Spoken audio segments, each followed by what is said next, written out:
অনেক স্ত্রী আছে না জেনে না বুঝে স্বামীর সাথে এমন খিটখিটে মেজাজ দেখায় যেটা স্বামীর জন্য মেনে নেওয়া কষ্টকর।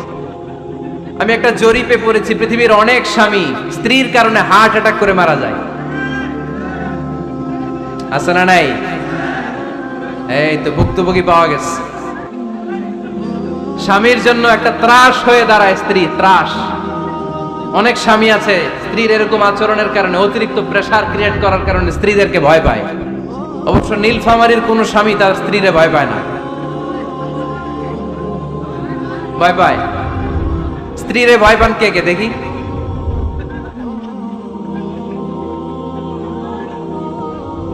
ভয় পান আপনারা? ভয় পান? হ্যাঁ, এক অফিসের বড় সাহেব তার স্ত্রীরে খুব ভয় পায়, প্রচন্ড ভয় পায়। তো সে মনে মনে ভাবলো, দেখি আমার অফিসের যারা স্টাফ আছে, ম্যানেজাররা আছে, এরা কতটুকু ভয় পায়, এরা ভয় পায় কিনা। তো একদিন সকালবেলা অফিসের সব স্টাফ গুলোর একসাথে দাঁড় করায় বলতেছে, এই আপনারা যারা যারা আপনাদের স্ত্রীদেরকে ভয় পান তারা ডান দিকে যান, আর যারা স্ত্রীকে ভয় পান না এরা বাম দিকে যান। অফিসের সব কর্মচারী ডান দিকে চলে গেছে, সবাই ভয় পায়, একজন শুধু বাম দিকে। বাম দিকে কয়জন ভয় পায় না, আর যারা ভয় পায় এরা ডান দিকে, ডান দিকে সবাই। তো বড় সাহেব ভাবছে, আলহামদুলিল্লাহ আমার অফিসে একজন হইলো বীর পুরুষ আছে। তো বীর পুরুষের কাছে যেয়ে বলে, ঘটনা কি, আপনি মোটেও ভয় পান না? কয়, স্যার প্রতিদিন অফিস করার জন্য যখন ঘর থেকে বের হয় আমার বউ আমারে বলে দেয়, খবরদার সবাই যেদিকে যায় তুমি কিন্তু ওইদিকে যাইবা না, সবাই যেদিকে যায় তুমি ওইদিকে গেলে খবর আছে। বড় সাহেবকে খবরদার, এটা তো আরো ডরায়, ঠিক কিনা?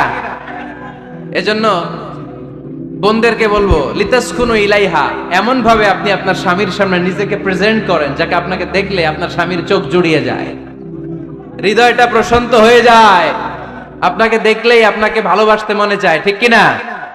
এজন্য রব্বুল আলামিন বলেন, আমি নারীদেরকে তৈরি করেছি লিতাসকুনু ইলাইহা, যেন পুরুষেরা স্ত্রীদের সংস্পর্শ যখন পায় পুরুষদের হৃদয়টারে প্রশান্ত করে দেয়। কে? রব্বুল আলামিন বলেছেন, খাদিজার জন্য জান্নাতে আমি এমন একটা ঘর বানিয়েছি যেই ঘরের মধ্যে কোনো বিশৃঙ্খলা নাই। খাদিজার জন্য জান্নাতে এমন একটা প্রাসাদ আমি বানিয়েছি যেই প্রাসাদের মধ্যে কোনো আওয়াজ নাই, কোনো কোলাহল নাই, কোনো বিশৃঙ্খলা নাই। কারণ খাদিজা আমার নবীকে এমন একটা ঘর উপহার দিয়েছে যেই ঘরের মধ্যে কোনো বিশৃঙ্খলা ছিল না, আওয়াজও ছিল না। পড়েন সুবহানাল্লাহ।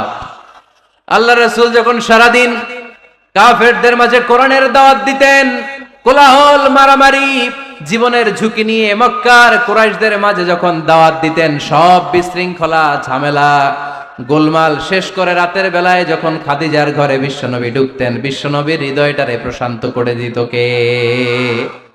আম্মাজান খাদিজা বিশ্বনবী সাল্লাল্লাহু আলাইহি ওয়াসাল্লামের জন্য এমন ঘর উপহার দিয়েছেন যেই ঘরে বিশ্বনবী আসলে বিশ্বনবীর হৃদয়টা ঠান্ডা হয়ে যেত। সুবহানাল্লাহ পড়েন।